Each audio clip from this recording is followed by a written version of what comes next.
여러분, 우리가 삶을 살다 보면 우리가 무너지는 경험을 하게 됩니다.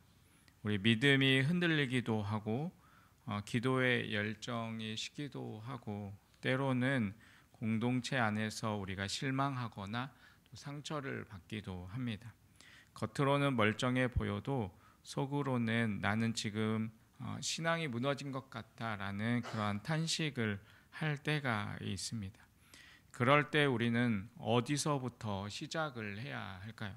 오늘 본문인 이 에스라 3장은 이 무너진 곳에서 다시 시작한 이 사람들의 이야기입니다.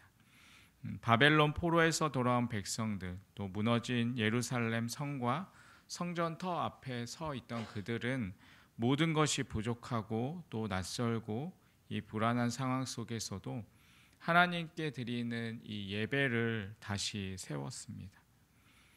그들은 집부터 짓지 않았습니다.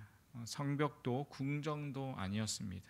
그들은 먼저 이 제단을 쌓고 하나님 앞에 예배 드리는 자로 나아갔습니다. 왜냐하면 그들에게 있어서 이 예배는 그냥 단순한 어떤 의식이 아니라 존재 이유이고 또 회복의 시작이기 때문입니다. 오늘 이 새벽 우리도 이 말씀 앞에 서야 합니다. 나는 지금 어디에 예배를 세우고 있는가? 또 내가 먼저 세우고 있는 것은 무엇인가? 우리는 한번 생각해 보아야 합니다. 예배는 무너진 삶을 다시 일으키는 하나님의 방법입니다. 예배는 영혼을 살리고 또 공동체를 살리고 또 나라를 살리는 길입니다.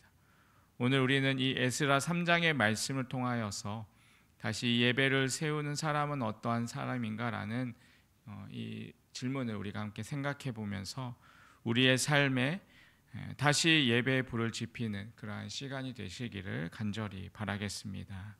그렇다면 이 예배를 다시 세우는 사람은 어떠한 모습으로 살아갈까요? 첫 번째로 이 예배를 다시 세우는 사람은 두려움 속에서도 예배를 먼저 세웁니다. 오늘 3절의 말씀에 보면 이렇게 기록합니다. 무리가 모든 나라 백성들을 두려워하여 제단을 그 터 위에 세우고 그 위에 아침 저녁으로 여호와께 번제를 드리며라고 기록합니다.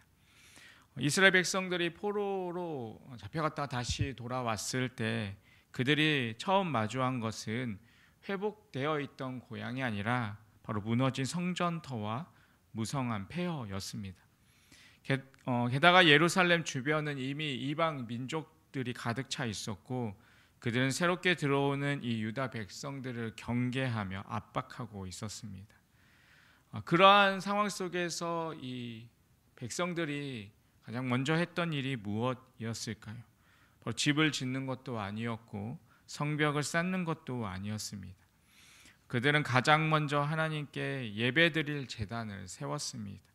그 이유가 3절에 나옵니다. 바로 무리가 모든 나라 백성을 두려워하였다라는 것입니다.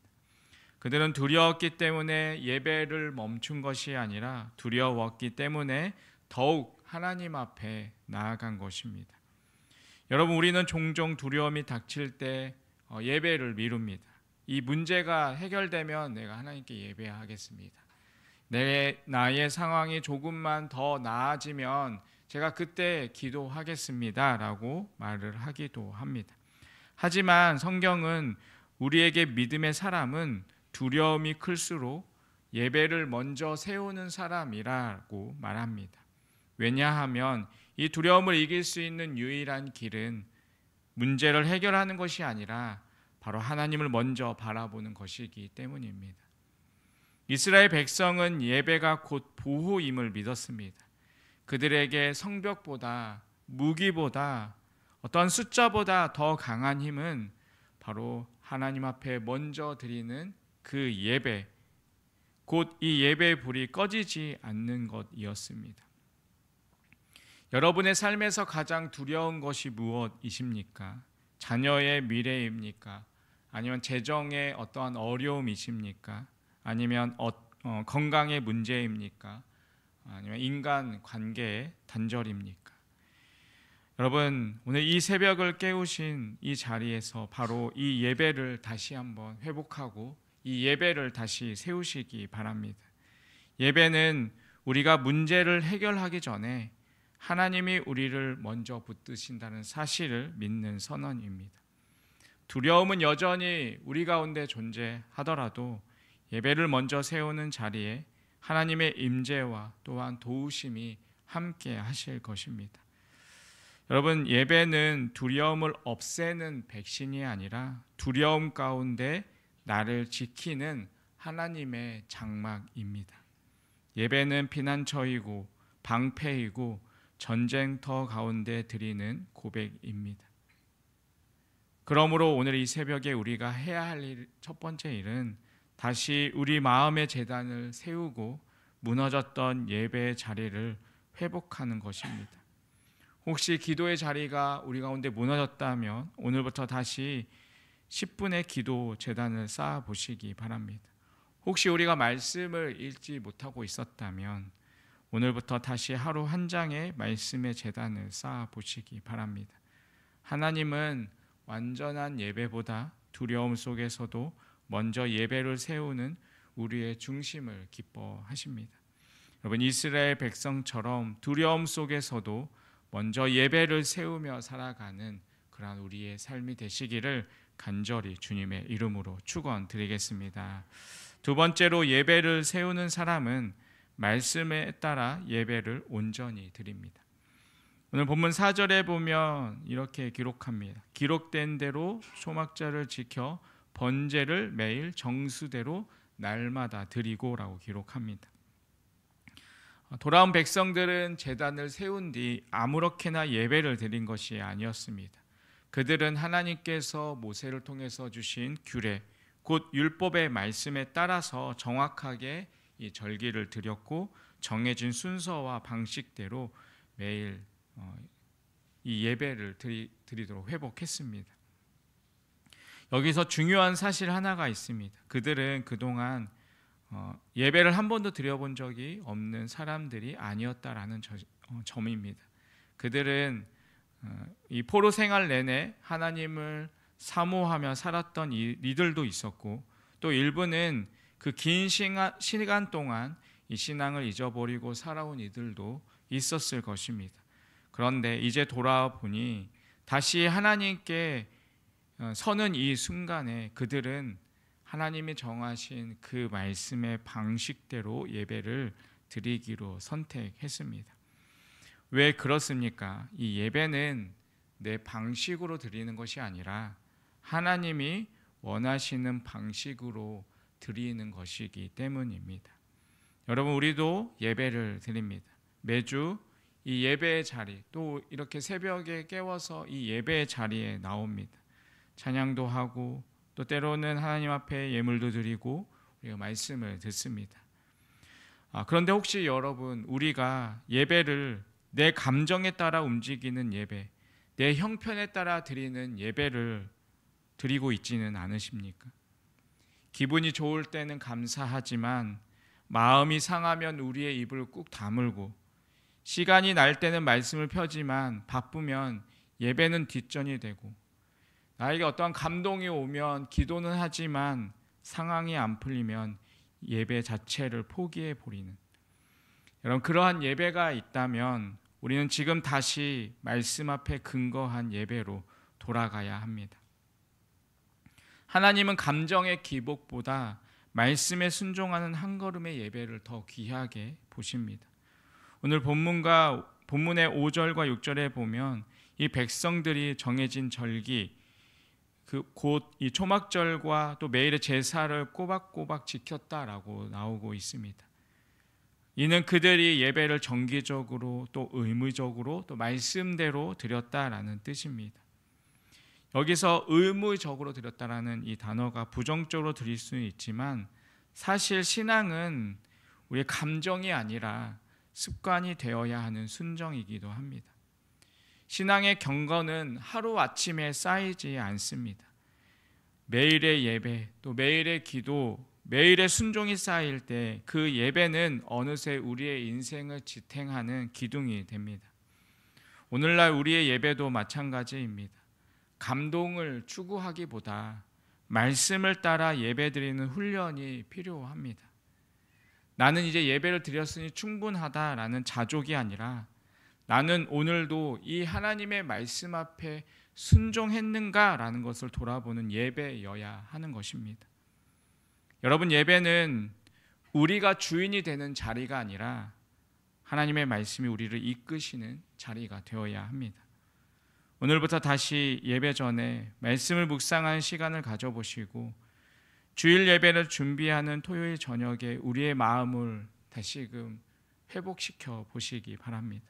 단순히 참석하는 예배가 아니라 말씀에 기대어 드리는 예배로 돌아가시기 바랍니다. 하나님은 그 중심을 기뻐하시며 또한 그 순종을 통해 우리의 삶을 새롭게 이끌어 가실 것입니다.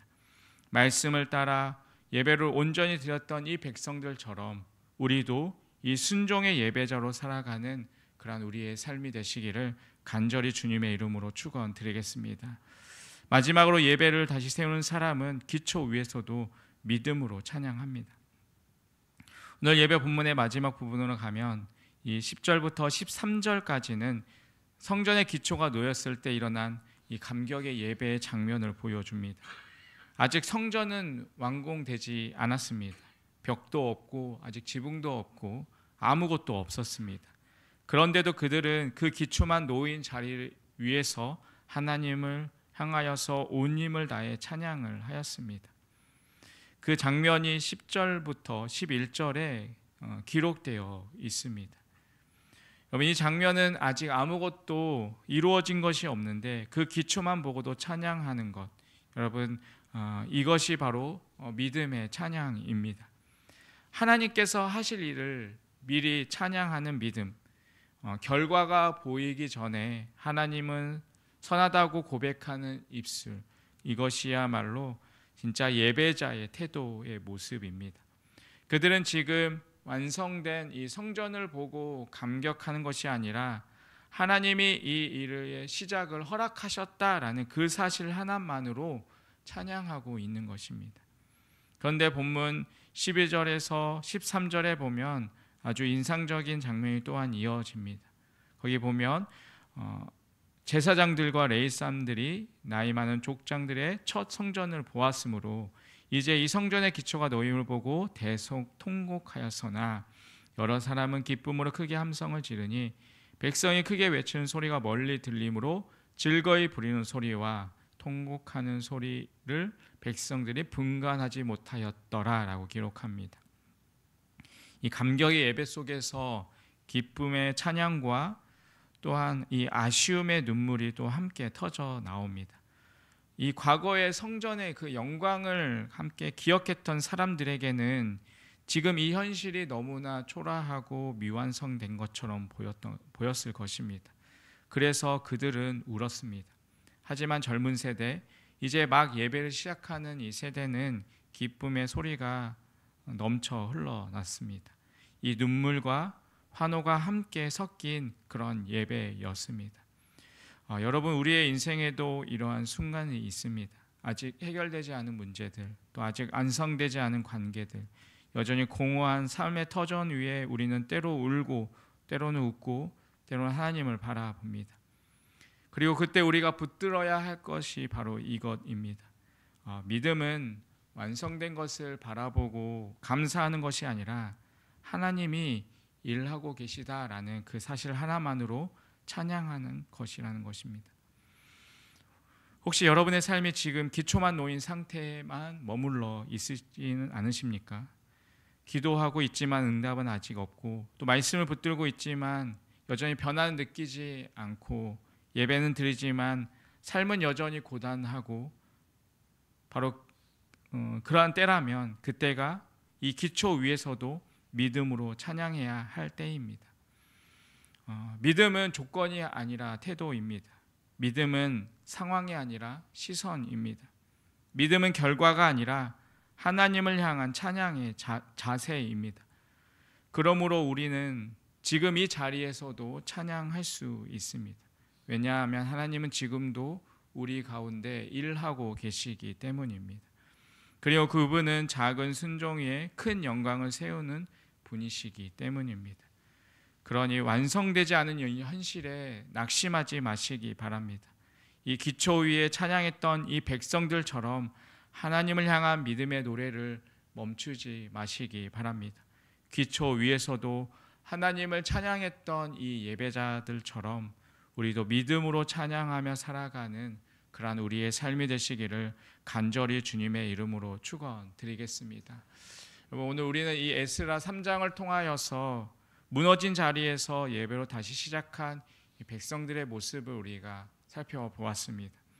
그들은 두려운 현실 속에서도 예배를 먼저 세웠고 감정이 아니라 이 말씀에 따라 순종하며 예배를 드렸고 아직 미완성인 현실 속에서도 믿음으로 하나님을 찬양했습니다. 여러분, 이 모습들은 단지 옛 이스라엘 백성들의 이야기만이 아니라 오늘을 살아가는 우리 모두가 다시 붙들어야 할 예배자의 자세입니다. 여러분, 우리의 삶에도 무너진 곳이 있습니다. 신앙이 흐려진 자리, 기도가 멈춘 자리, 말씀이 닫힌 그러한 자리. 여러분, 그 자리를 회복하는 길은 하나입니다. 바로 예배를 다시 세우는 것. 하나님은 완전한 성전이 아니라 믿음으로 세운 제단 위에 영광으로 임하셨습니다. 그리고 그 예배로부터 백성들의 삶이 또한 공동체가 나라가 다시 세워졌습니다. 그러므로 오늘 하루 그리고 우리의 남은 인생도 무엇보다 먼저 이 예배를 세우는 사람으로 살아가야 합니다. 여러분, 예배를 세우는 자리에 우리의 인생이 다시 세워진다라는 이 사실을 우리의 마음 가운데 새기며 이 예배를 다시 세우는 그러한 삶으로 살아가는 우리의 삶이 되시기를 간절히 축원드리겠습니다. 그래서 이 예배가 다시 회복되어서 정말 우리의 가정이 다시 회복되고 우리의 공동체가 다시금 회복되고 우리의 삶이 다시 회복되는 그러한 귀하고 복된 삶이 되시기를 간절히 주님의 이름으로 축원드리겠습니다. 기도하겠습니다. 하나님 아버지, 무너졌던 우리의 삶을 다시 일으키기 위해 이 예배의 자리를 다시금 회복하게 하시니 감사드립니다. 두려움 속에서도 예배를 먼저 세우게 하시고 말씀에 따라 순종하며 아직 완성되지 않은 현실 속에서도 믿음으로 찬양하는 삶이 되게 하여 주시옵소서. 오늘도 우리의 마음의 제단을 다시 쌓고 예배로 하루를 시작하게 하시고 예배로 인생을 다시 세워가게 하여 주시옵소서. 예배를 통해 다시 살게 하시는 하나님의 은혜를 끝까지 붙들며 살아가는 우리의 삶이 되게 하여 주시옵소서. 예수님 이름으로 간절히 기도드립니다. 아멘.